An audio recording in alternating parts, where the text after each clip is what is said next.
Vive tension dans le Nord Kivu, je le disais tout à l'heure, un mouvement spontané de protestation de la population a été constaté ce dimanche à Goma. La population exacerbée par la spirale des affrontements qui se sont intensifiés à quelques kilomètres de la ville de Goma. Les localités de Rutshuru Centre et Kiwanja, témoins des violents combats entre l'armée loyaliste et les forces armées de la République démocratique du Congo, ainsi que le mouvement terroriste du M23, serait-elle entre ou sous occupation de l'ennemi?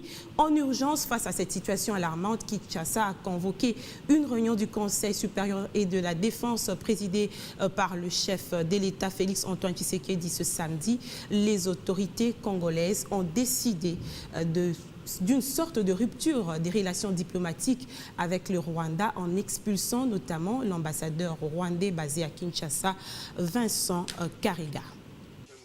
La calmie n'aura tenu qu'auprès des 2 mois dans la partie est de la RDC.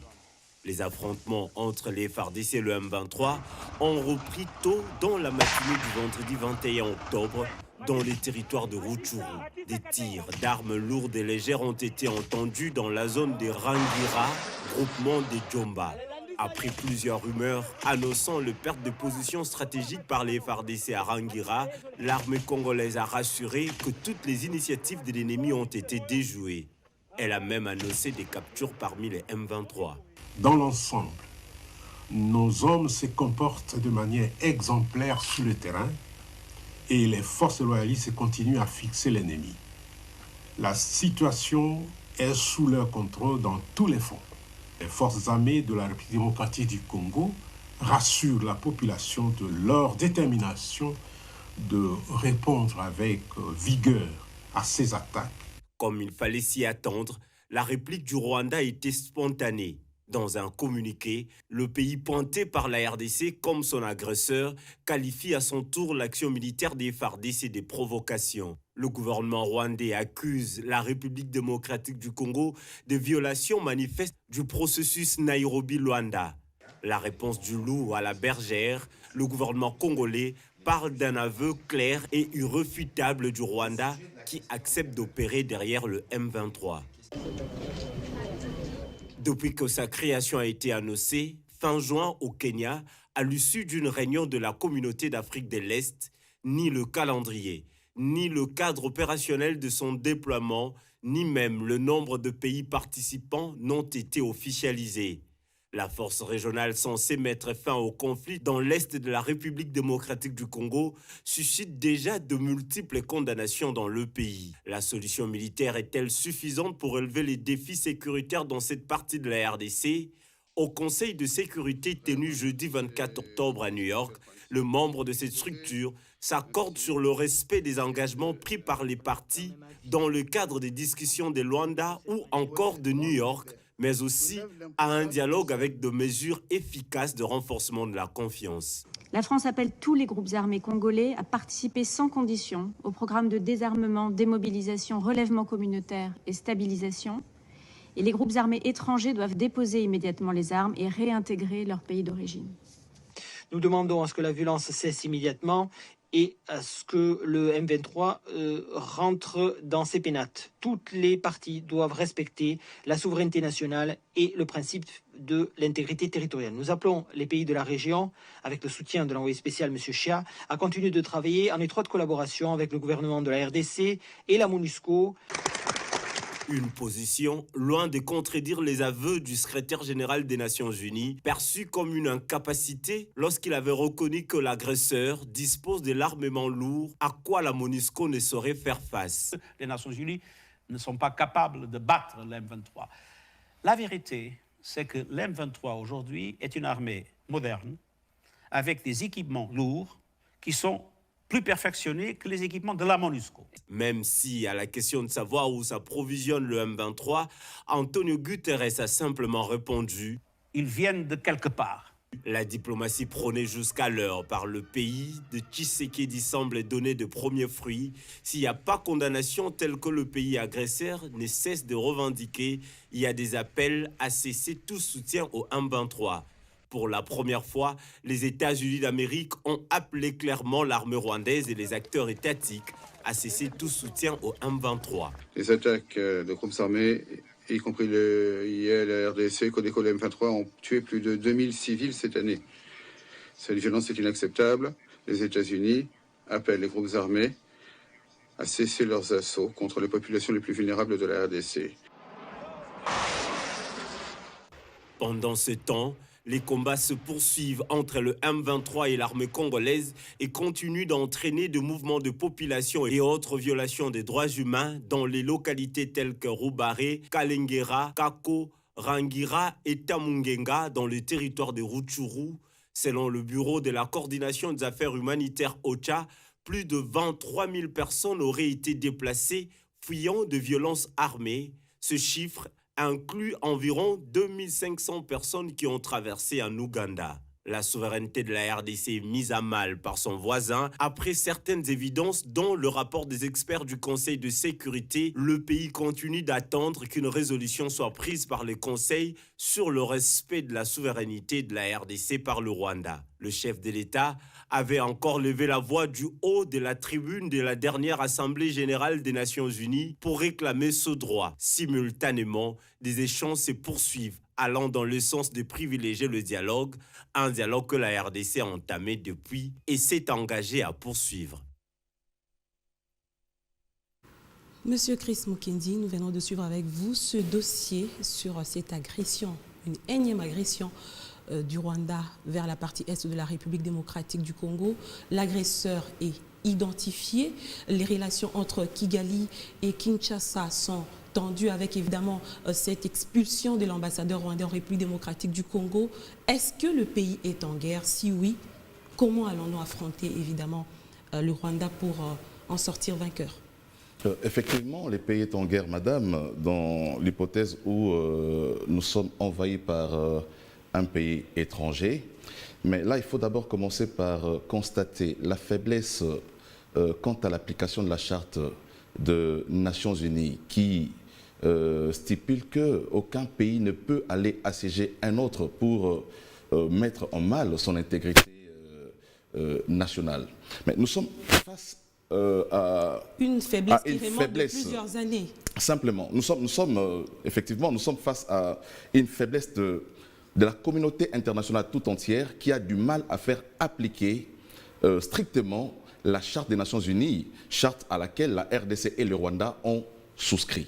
Donc aujourd'hui, nous constatons, au-delà de cette faiblesse de la Charte, que le langage de la communauté internationale, vous avez suivi vous-même, lorsque le secrétaire général des Nations Unies parle avec beaucoup de légèreté de cette question, il dit que les armes viennent de quelque part, alors que... Sans citer le Rwanda. Sans citer le Rwanda, alors que les auteurs de notre agression sont identifiés. Mais donc, il y a eu des condamnations dans ce reportage. Mais au-delà des condamnations, ça va se passer comme ça se passe en Ukraine. On va condamner, mais il n'y aura aucun soutien. Vous avez vu comment l'Ukraine est aujourd'hui assiégée par la Russie. Les Nations Unies sont là à faire des déclarations, à multiplier des déclarations. Et la Russie continue même à gagner dans le sens où il y a eu même vote en Ukraine où certains territoires ont voté au référendum pour que leur territoire soit annexé à la Russie. Moi, je crois que nous devons, en tant que Congolais, prendre notre destin en main. C'est-à-dire? Il est clairement établi qu'il y a un complot à l'international contre la RDC et si nous ne les réveillons pas nous-mêmes, nous ne prenons pas notre destin en main, nous allons constater de notre propre yeux que le Congo est en train de partir. Il faut arrêter des stratégies fortes, des mesures draconiennes pour pouvoir mettre fin à cette situation. Ne plus compter sur la communauté internationale. Il ne faut pas compter sur la communauté internationale parce que la communauté internationale a montré sa faiblesse. Il faut aujourd'hui, d'abord, je voudrais ici saluer la décision du gouvernement de rapatrier, d'expulser l'ambassadeur. Une décision qui ne vient pas un peu tardivement parce que ça fait longtemps qu'on pointe du doigt le Rwanda. On a voulu simplement voir la bonne foi de nos voisins. Parce que, vous savez, la politique, c'est gère une tête froide. Il ne faudrait pas aussi prendre des décisions hâtives qui vont mettre en mal les rapports, mais aussi la cohabitation entre les deux peuples, dans la mesure où nos amis qui habitent la partie est de la République sont pour la plupart aussi dans des entreprises au niveau du Rwanda. Il ne faudra pas mettre en mal cette cohabitation entre les deux peuples qui sont en tout cas d'un voisinage très proximatif. Donc je dis ici, il faut saluer, mais je dis cette décision devrait être prise en parallèle.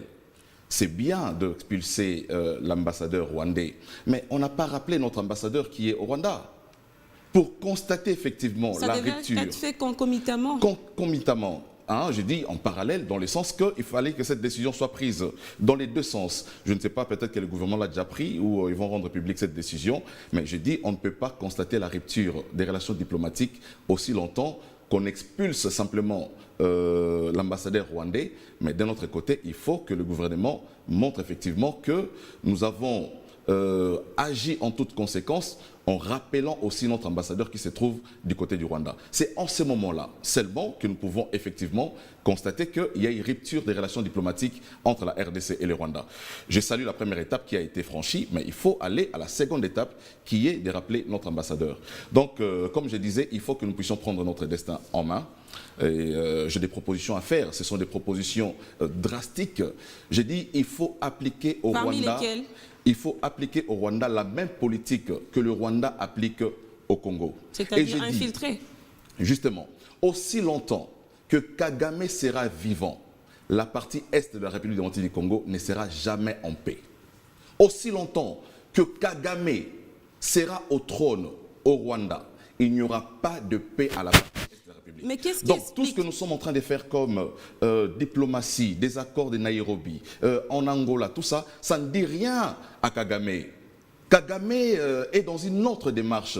Kagame est dans une démarche où les troupes rebelles sont en train de progresser. Il n'est pas dans une démarche... Donc vous êtes pour une guerre, vous Je dis, il la reviendra guerre. aux autorités de décider. Je suis en train simplement de constater que... Je suis en train de parler comme un Congolais qui est fatigué de cette insécurité parce que le Congo doit se développer. Aussi longtemps qu'il y aura la guerre à l'Est, ça bloquera le développement de tout, non seulement de toute la région des Grands Lacs, mais aussi le développement du Congo qui est en réalité une gâchette pour le développement de l'Afrique. Donc moi j'ai dit, aussi longtemps que Kagame sera au pouvoir, le Congo ne sera jamais en paix. Qu'est-ce qu'il faut faire? Il faut appliquer la même politique que le Rwanda applique en RDC. Ça veut dire qu'il faut infiltrer l'armée rwandaise.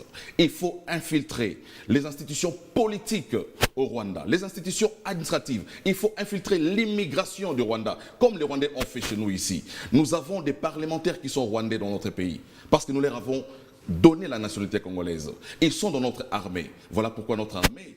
tout ce qui est mis en place comme stratégie est dévoilé tout simplement parce qu'au sein de notre armée siègent encore des troupes qui ne sont pas des nationalités congolaises. Vous rejoignez un peu la proposition d'un des politiques qui a fait une sortie médiatique ce matin, qui disait qu'il faut annexer le Rwanda à la République démocratique du Congo. Si nous ne les faisons pas, nous perdrons une partie de notre territoire. Il faut prendre parfois des décisions courageuses, des décisions parfois impopulaires, parce que nous avons montré notre bonne foi. Mais il faut des moyens pour ça. Mais justement, on va en parler tout à l'heure. Il faut des moyens et nous sommes dans une session budgétaire. S'il faut mettre des moyens, s'il faut mettre même la moitié du budget à cet effort, il faudra les faire pour garantir l'intégrité territoriale.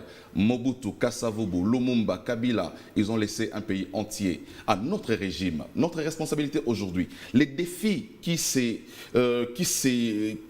les défis auxquels nous sommes confrontés aujourd'hui, nous qui sommes avec Tshisekedi, c'est de préserver l'intégrité territoriale. Ne pas céder une partie de notre territoire, alors que Kabila, qu'on a étiqueté de toutes sortes de nationalités, n'a pas permis à ce qu'une seule partie de notre territoire puisse partir. On ne permettra pas à ce qu'un Congolais de souche, Félix Tshisekedi, puisse, en tout cas, pendant son règne, laisser partir une partie de notre territoire. Quelle chance vous donnez à l'armée congolaise? Je donne à l'armée congolaise toutes les chances du monde de gagner cette bataille. Notre armée est une armée brave, est une armée de personnes pleines d'abnégation. Avec leur maigre salaire, ils ont accepté de donner leur sang pour les Congos, pour préserver l'intégrité territoriale. Et je pense, à travers le budget qui sera voté, il faut en tout cas donner de plus en plus de moyens à notre armée, parce que ce n'est pas l'Assemblée nationale qui préserve l'intégrité territoriale, ce n'est pas le Sénat, ce n'est pas la présidence, c'est notre armée. Il faudra les mettre dans des conditions qui leur permettent de mieux faire leur travail. Vous venez d'ouvrir la brèche à notre deuxième dossier du jour.